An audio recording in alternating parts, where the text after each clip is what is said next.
Olá, alegria! Tudo bem, galera? Eu sou Ricardo Ferreira, professor de artes cênicas. Sou homem, tenho a pele clara, cabelos castanhos curtos, olhos castanhos, nariz médio e boca grande. Estou vestindo uma camisa cinza escura. E na videoaula de hoje, nós veremos como os estúdios Disney utilizaram uma animação para fazer uma adaptação de uma clássica tragédia de William Shakespeare. Vem comigo! Então, galera, eu estou falando de O Rei Leão, filme de 1994 que foi sucesso de público e de crítica. Ganhou o Oscar de melhor trilha sonora e, além do filme ser maravilhoso, a história é contagiante. E é aí que entra a nossa questão. Eu passei a gostar ainda mais do desenho quando eu descobri que ele foi responsável por apresentar um outro clássico para gerações mais novas. Estou falando de uma das peças mais importantes da literatura e da dramaturgia mundiais, um dos textos mais conhecidos de William Shakespeare, a história do príncipe da Dinamarca, Hamlet. Se você ainda não conhece a história de Hamlet, eu vou fazer um pequeno resumo utilizando imagens de uma adaptação feita para o cinema em 1996, protagonizada e dirigida por Kenneth Branagh. Vem comigo!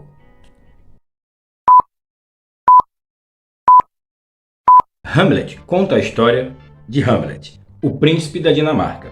A trama se inicia com Hamlet em luto, pois seu pai, o rei da Dinamarca, morreu.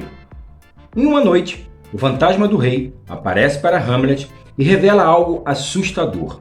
Ele foi assassinado pelo próprio irmão, o tio de Hamlet, que depois casou-se com a mãe de Hamlet e tornou-se o novo rei da Dinamarca. Então começamos a ver Hamlet em um grande dilema. Um conflito interno entre a sua sede de vingança e o horror de ter de matar o próprio tio. Em determinado momento da trama, Hamlet vai embora do reino e fica vivendo um tempo na Inglaterra. Não demora muito e Hamlet volta à Dinamarca.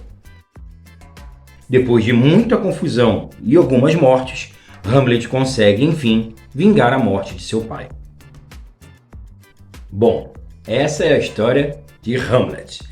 Agora vamos à comparação com a história de O Rei Leão. Nas duas histórias, os protagonistas são jovens príncipes. Simba, no reino animal, e Hamlet, no reino da Dinamarca. Os pais dos dois foram assassinados pelos irmãos.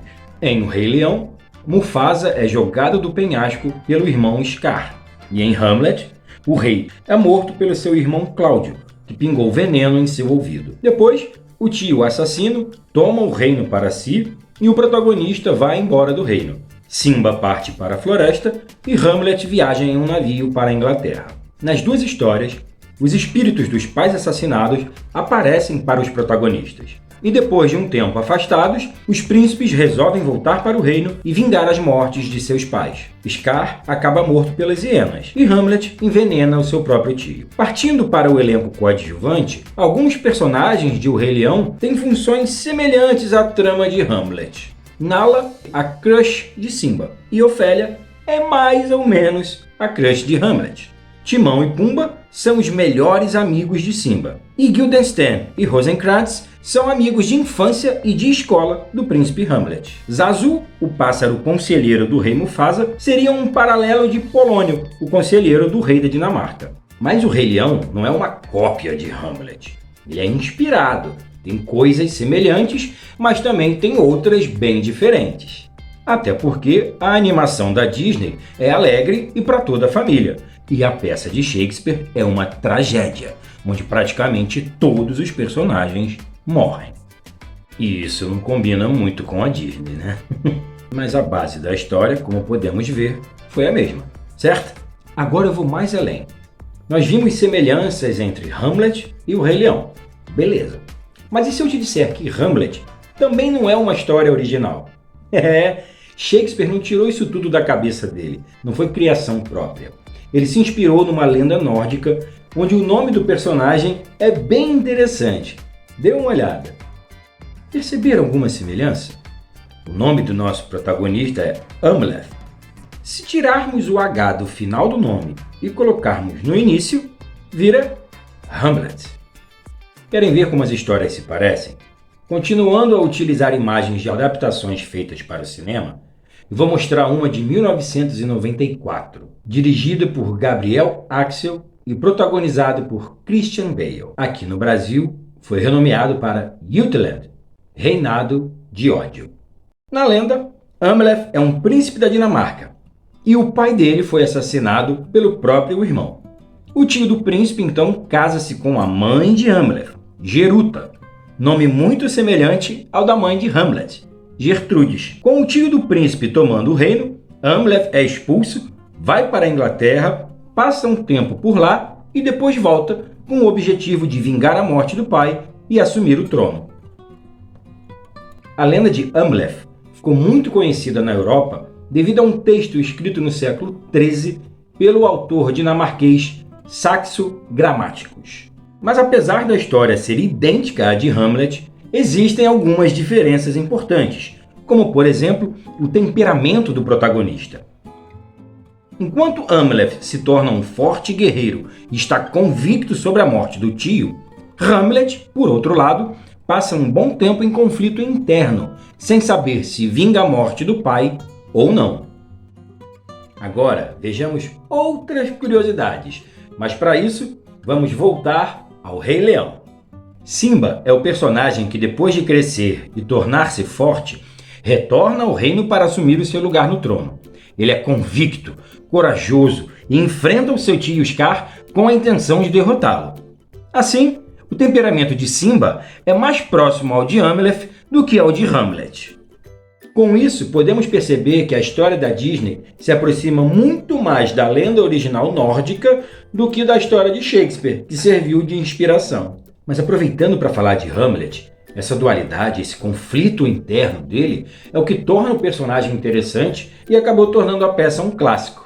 Nos momentos de indecisão e de contemplação da natureza é que podemos ver Hamlet ser esse personagem fascinante, o que fica muito bem resumido na frase mais marcante da peça que representa todos esses sentimentos. To be or not to be? That is the question. Ser ou não ser? Eis a questão. Será mais nobre sofrer na alma pedradas e flechadas do destino feroz? Ou pegar em armas contra o mar de angústias e combatendo dar-lhe fim? Morrer? Dormir? Só isso. E com o sono, dizem, extinguir dores do coração e as 1000 mazelas naturais a que a carne é sujeita. Eis uma consumação ardentemente desejável. Morrer? Dormir? Dormir, talvez sonhar. Aí está o obstáculo. Os sonhos que hão de vir no sono da morte, quando tivermos escapado ao tumulto vital, nos obrigam a hesitar.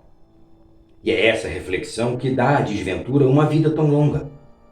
Pois quem suportaria o açoite e os insultos do mundo, a afronta do opressor, o desdém do orgulhoso, as pontadas do amor humilhado, as delongas da lei, a prepotência do mando e o achincalhe que o mérito paciente recebe dos inúteis, podendo ele próprio encontrar seu repouso com um simples punhal?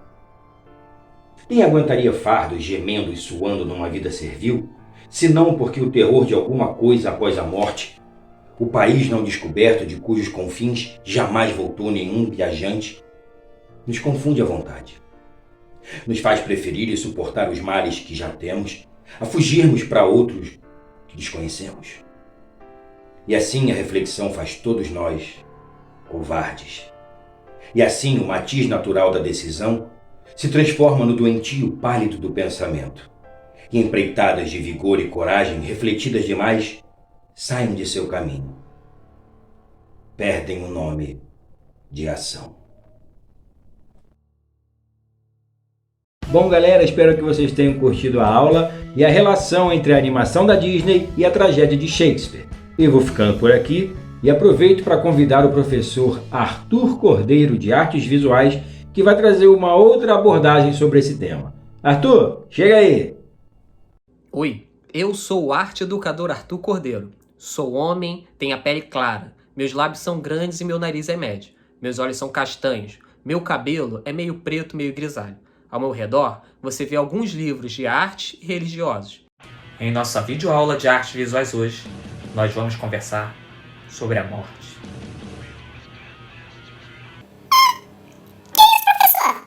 Falar sobre morte? Ele vai falar sobre morte? Não vou ficar nessa aula, não. Falar sobre morte? Não vou ficar, não. Não vou ficar. Juninho, para de palhaçada. O professor vai falar sobre isso pra ensinar algumas coisas aí pra gente. Um negócio aí que a gente precisa parar pra pensar, entendeu? Refletir.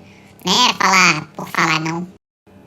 Que isso, gente? Poderia ensinar tanta coisa aí pra gente. Podia ensinar, desenhar, colorir. Podia passar um filme da Marvel. Fala sobre morte. Gente. Não vou ficar. Calma, gente. Não precisa se assustar. Nós vamos conversar hoje e eu vou mostrar para vocês alguns símbolos que falam sobre a morte, que falam sobre o fim da vida. Vocês vão perceber no decorrer da nossa videoaula que estudar essas representações, na verdade, é estudar o comportamento social, a história do ser humano. E isso não fala sobre tristeza. Na verdade, intensifica a alegria de viver. O professor Ricardo, por exemplo, na videoaula anterior, utilizou, quando foi interpretar uma das cenas da peça de Hamlet, um objeto cênico. Vocês lembram qual era? O professor Ricardo utilizou como símbolo da morte um crânio. Até hoje, esse símbolo é muito utilizado e quando as pessoas veem um crânio, uma caveira, um esqueleto, logo lembram do fim da vida, da morte. Mas você já parou para se perguntar o porquê disso? E quando foi que isso começou? Essa associação é muito antiga e podemos encontrar já na Idade Média. Por exemplo, no afresco, O Triunfo da Morte com a Dança da Morte. Nesse afresco, datado da época da pandemia da peste negra, a imagem do esqueleto é associada à morte por ser universal a todo ser humano. Já na Idade Média, se percebeu durante aquela pandemia que não importava se você era nobre, plebeu, do clero, senhor feudal, a morte é a condição que iguala a todos. Um dia, todos irão fazer a tal dança da morte. Já no século XVI, o crânio passou a ser utilizado em pinturas no movimento didático da igreja. Chegou até a se construir uma igreja só com ossos, a Capela de Évora, em Portugal. A pretensão da igreja era ensinar sobre humildade às pessoas que viam as obras. Isso se deu porque lá no século XVI já começava a se perceber que algumas pessoas acumulavam riquezas. Utilizando o livro de Eclesiastes na Bíblia Sagrada, a igreja promoveu um movimento que ficou conhecido como vanitas. Vanitas, em latim, significa vaidade. E lá no livro de Eclesiastes está escrito: vaidades das vaidades. Tudo é vaidade. Por exemplo, para representar vanitas de beleza, se inseria nas pinturas espelhos, joias. Também tinha vaidade das artes, representada pela aparição de quadros, esculturas, máscaras e instrumentos musicais nas obras. Professor, aí fala de vaidade, mas é cheio de quadro no fundo do cenário dele. Cheio de quadro. Fala dos outros. Fala aí. Vamos continuar. Também tinham os símbolos da vaidade das riquezas, que eram representadas pela inserção de moedas de ouro, moedas de prata e outros itens valiosos no geral. E por último, também tinha a vaidade pela sabedoria. Nesse caso, ela era representada pela aparição de livros. Livro? Vou nem falar nada. Não vou falar nada que depois eu sou implicante. Livro, né? Livro no fundo. Vai dela. Ô, Juninho, para com isso, porque é só aparecer atrapalhando a aula do professor. Para aparecer, cara. Vai lá ver o cenário dele como é que é. Cheio de livro. Vaidade. Tô falando.